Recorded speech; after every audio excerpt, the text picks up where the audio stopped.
That one time I met Kevin Smith, kids, you can tell that he was okay with me paying him to take a picture with him.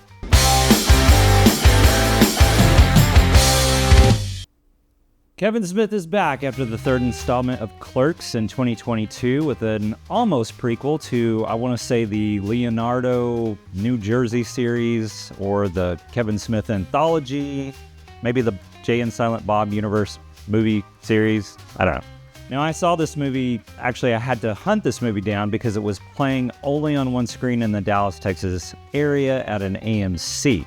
Why, I don't know. Look, I know it's an indie film, but back a few years ago, we had the Angelica that played movies like this for weeks at a time on multiple screens. I feel like theaters are kind of wasting away, and the indie films that are so great are getting beaten down to streaming because they have no place to be seen now. I mean, really great award-winning, thought-provoking movies. And because there are so many streaming options these days, a lot of important movies won't even be seen. So thank you, AMC in Mesquite, Texas, for letting me see this one on the silver screen.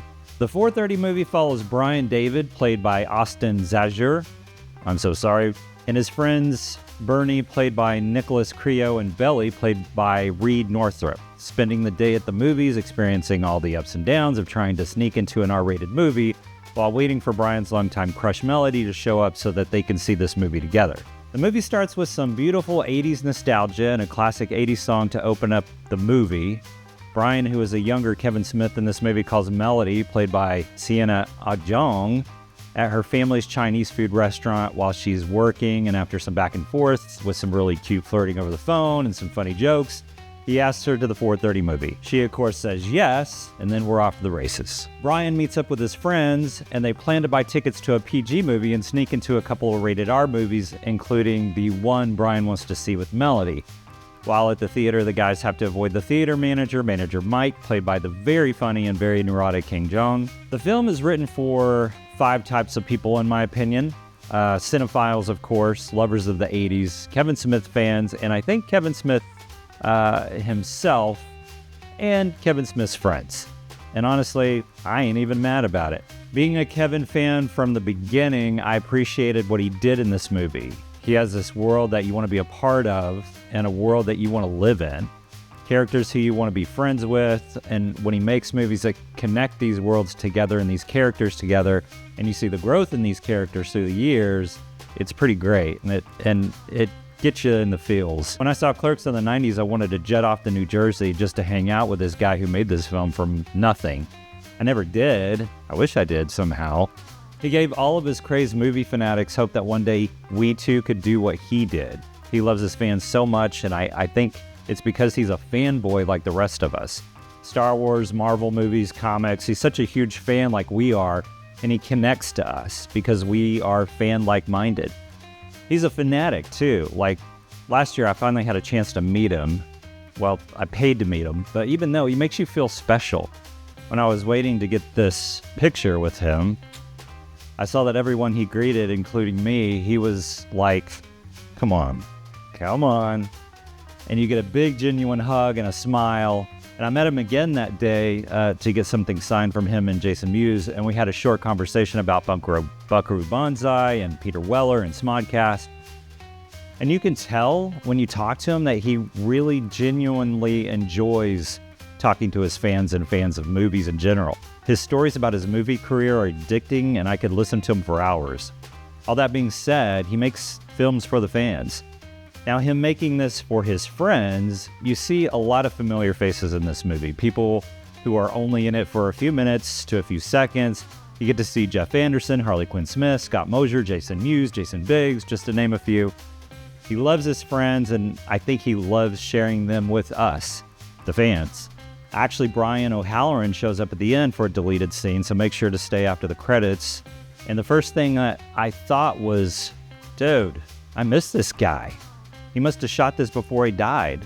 Of course he's not dead, and I realized that I had been pretty affected by Dante's death in Clerks 3, that I didn't know the difference between the real world and Kevin Smith world for a minute. I mean, you've had 2 years to see it.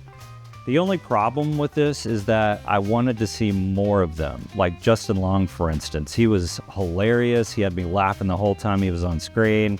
but it was just too short. He has a fantastic podcast, by the way, called Life is Short. Check it out. It's amazing. I also wanted to see more of Jason Lee. His scene with Rachel Dratch is hilarious. For the 80s lovers, he has a way of making you feel like when you were living in that time, if you lived in that decade. Everything from Mad Magazine on the table, WWF wrestling, and a character who really reminded me of the old Sergeant Slaughter wrestler. Even the movie trailers feel like the 80s, and the little stray hair that gets caught in the film reel and you see it on screen was there. Even in the end credits and the thank yous from Kevin Smith, he thanks the Atari 2600, which I thought was amazing. I think a lot of 80s period movies or TV shows get close to the feeling of being in the 80s, but he really nails it. He really nails what it feels like to go to the movies with your friends in the 80s. Seeing multiple movies in a day in a non-stadium seating theater environment. I love that he shot this movie at the theater that he grew up watching his favorite films in. It reminded me a lot of the theater I spent most of my teenage years in. He ended up buying this theater, and I really want to make a pilgrimage to see it and watch a movie there, of course. And then head down to his comic book store, The Secret Stash, afterwards. And for the cinephiles, in the first few minutes, you get a Star Wars reference, some amazing movie quotes, tons of movie nostalgia, and a couple of great lines about Poltergeist 2. And for me, a few really, really funny surprises. And lastly, he writes it for himself because it's about him, and he's always best at writing what he knows. Kevin has a lot of heart, and he writes with his heart on his sleeve, and it's endearing and sweet. It's a very relatable movie, and I couldn't help thinking, I remember that happened to me or to my friend, or I remember sneaking into R-rated movies and staying all day to watch every movie that was playing. And at the end of this movie, for me, the very last scene really got me. It brought the Kevin Smith world full circle. It felt like an amazing end to the Jersey series, but who am I kidding? Jay and Silent Bob in a retirement home movie is probably coming in the next 20 years. I can feel it. 4:30 movie also has a phenomenal soundtrack. There's a song on there called 24 Karat Kinda Love that I keep playing on repeat because it's so addictive.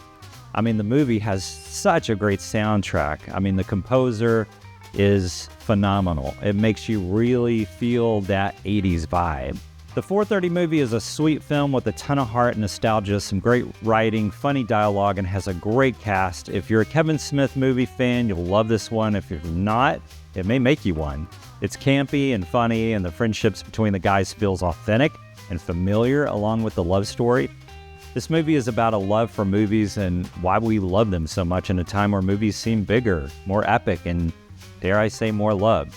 If you can find a movie to go see this one, and go and see it and give that theater some love and this movie some love, I'm giving this movie 7 Atari 2600s and 1/2 a Mad Magazine out of 10.